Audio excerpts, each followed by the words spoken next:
ఈ న్యూమరికల్ కనుక మనం అబ్జర్వ్ చేసినట్లయితే mass of the planet is twice of the mass of the earth అంటున్నాడు. Mass of the planet twice of the mass of the earth అన్నాడు. And the diameter of the planet is thrice of the diameter of the earth అంటున్నాడు. అంటే 3 times ఎక్కువ అంటున్నాడు diameter. Okay, 3 times ఎక్కువ అంటున్నాడు. అప్పుడు ఏం అడుగుతున్నాడు? Acceleration due to gravity on the planet అంటున్నాడు. జీఈపీ అడుగుతున్నాడు.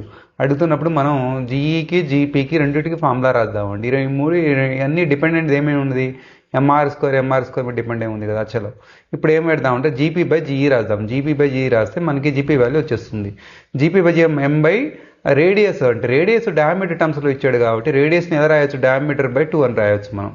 ఓకే, స్క్వేర్ ఇక్కడ కూడా అట్లే రాసాను కదా. ఇక్కడ చూడండి. సో ఇక్కడ మాస్ ఏమవుతుంది? జీపీ యొక్క మాస్ ఏమవుతుంది? జీపీ యొక్క మాస్ అబ్జర్వ్ చేస్తే ఇక్కడ జీపీ టర్మ్స్లో మనకి మాస్ ఎంపీ యొక్క మాస్ 2 times ఆఫ్ ఎంఈ అన్నాడు. 2 times ఆఫ్ ఎంఈ పెట్టేశాను ఇక్కడ. ఓకేనా? సో ఇక్కడ పీ పెట్టుకోండి, అవసరం అవుతుంది. ఎంపీ అని పెట్టుకోండి, మనకి ఇక్కడ డిపి అని పెట్టుకోండి. సో డిపి ఏమవుతుంది? ఇక్కడ 3 times ఆఫ్ 3 times అవుతుంది. 3 times ఆఫ్ డిఈ అయింది. 3 times ఆఫ్ డిఈ బై 2 మనకి ఇక్కడ 2 ఇక్కడనే పెట్టేశాము. ఇది దీనికి ఎట్లుందట రాసుకుందాం. ఎంకి ఎంఈ అని రాసుకుందాము, డికి డిఈ అని రాసుకుందాం స్క్వేర్. ఇప్పుడు ఈ ME cancel, DE cancel, 2 cancel, మిగతా మిగిలింది ఇక్కడ 2. ఇక్కడ 3 స్క్వేర్ అంటే 9 అండి. జాగ్రత్త వేయాలి మీరు. ఇక్కడ 1 మిగిలింది, ఇక్కడ 1 మిగిలింది. 1 స్క్వేర్ అంటే 1 కదా, అందుకని 1/1 రాశాను. సో 2/9 మిగిలింది ఇక్కడ.